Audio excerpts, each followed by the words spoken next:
Hi, welcome back. This is Tactical for Persian Schultz. This time for a conclusion video. Uh, we needed a 1 to end the game and managed to get a 1. So the game ended on turn 17 with an Allied victory. We managed to score 8 points with Paris, which is a pretty cool point to have. So yeah, really happy about that. And the Soviets were really close to us with 7 points, and they were on the verge of getting a couple, getting the 2 for the buffer zone. Warsaw was really weak, and Romania was probably gonna fall as well. So it was just a matter of time before they scored that one. The Axis were doing their best. It was the end of the game, so they were on the back foot normally at this point. But they were at 6 points, and probably if the game dragged a bit more, it could have been a bit less. I think it was a good time to end the game. But yeah, all players played a really good game. It was a really hard for the Axis players because one, CCP was a complete monster, and two, the USA just managed to get some incredible income increase really early on, and it got them to war, I think, on turn 9, which is insane. And it was really hard for the Axis. But yeah, like always with those conclusion videos, I'm gonna go over my mistakes, what I've done bad, what I think I should have done better. I think every time I do these, I learn a bit more, and it makes me a better player. So I'm gonna start with China. One thing is when Silk and I are playing in China, I lose. So with KMT, it was just that I lost, and there was a couple of factors. One, I played them, I think, really badly. I'm gonna go over that, and the second reason is that CCP got incredibly lucky with our influence roll. The first 6, they got 6, which makes CCP a complete monster. By turn 8 or 9, I think they were a major power, which is super rare to see that, but they were. And it just made my life super hard. But enough with the excuses. What did I do wrong? I was conflicted between 1, holding Kuei Shao and staying there, 2, walking to the coast to deny points for the CCP IPCs for the CCP, so they don't evolve into a major, and just being a try to attack them. So I was conflicted between those two ideas. The issue is I didn't choose one. I tried to do both, and I went back and forth between the two, and it just made it worse. I should have stick to one, and if one was a mistake, so be it. I think doing the 2 was bad. I think at one point I moved some units in Nanking for the eventuality that the CCP would go into Shantung, and I would be able to probe in Yunnan and Shantung. But I didn't put enough. I left some unit in Kwaichao, so it's just like I'm doing it, but not enough.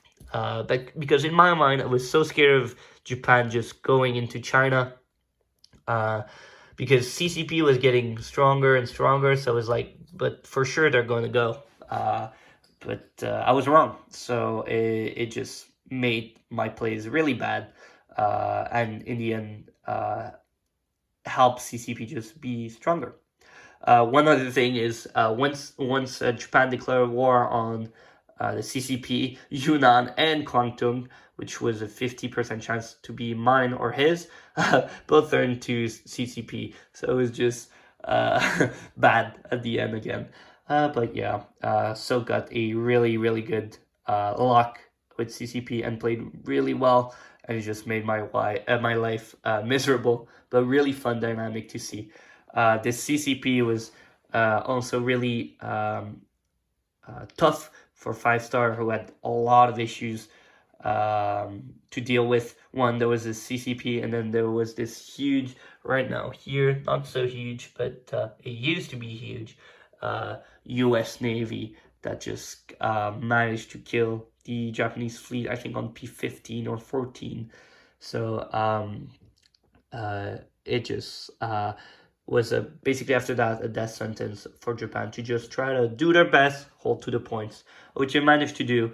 They still got Tokyo, Nanking, and Asia for Asians. But good job to 5-star for doing what he could against those two monsters. So good game. Over to the West. I'm gonna go over my mistake. I think Shadow and I went into Spain a bit too early. I think we could have used 1 or 2 turns of waiting before doing so, but we saw an opportunity to do it. In the end, it worked out, but at that moment, the Spanish Civil War just ended, and the nationalists only had a couple of units in Madrid.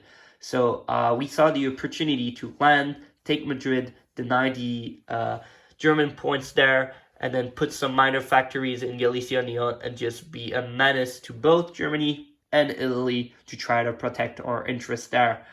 The issue is Germany was not at war with the Soviets. By doing so, Germany was worried more about us, than by the Soviets.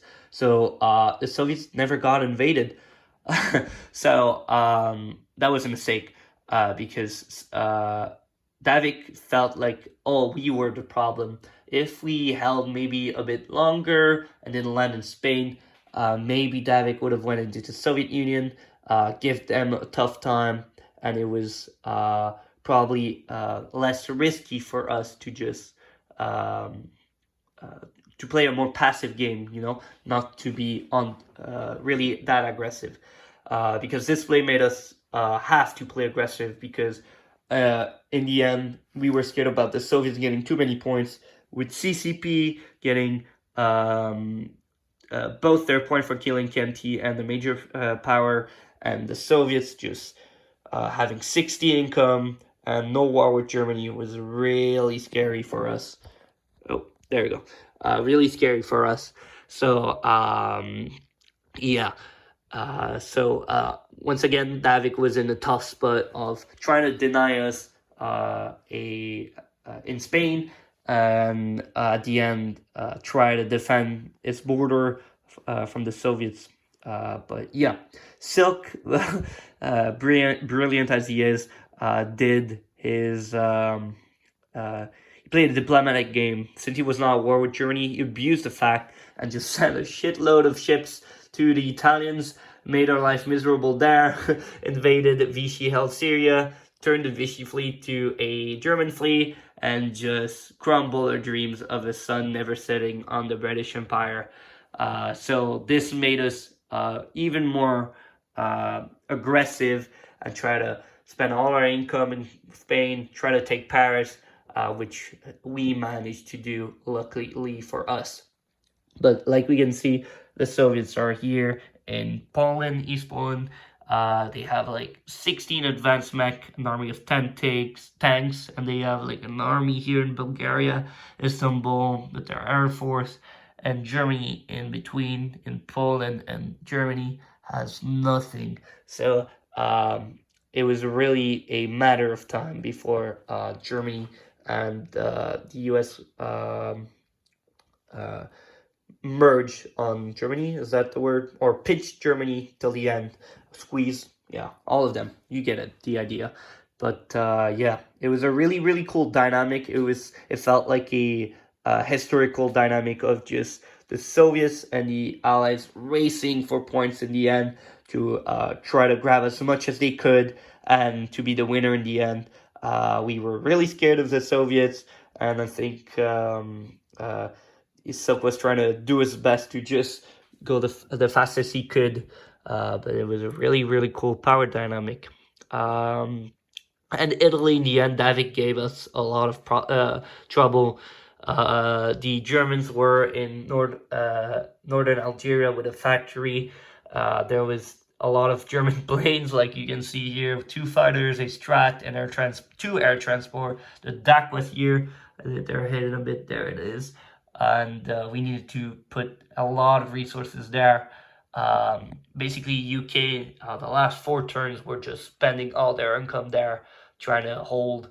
And I was there basically almost landing alone. Which is not something you want to do with as the allies. You want to land and use Overlord with both, but it was what we had, so we did our best.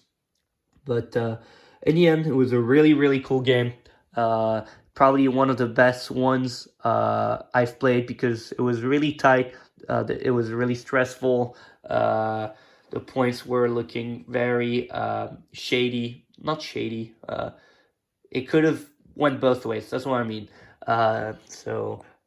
Really good game from Davvyk, from 5-star and Silk, and of course my ally Shadow. We had some fun times, good calls, talks over strategy, and a lot of board staring. It was really nice to meet him. So this is probably it for me. I'm gonna play on this board for probably the final.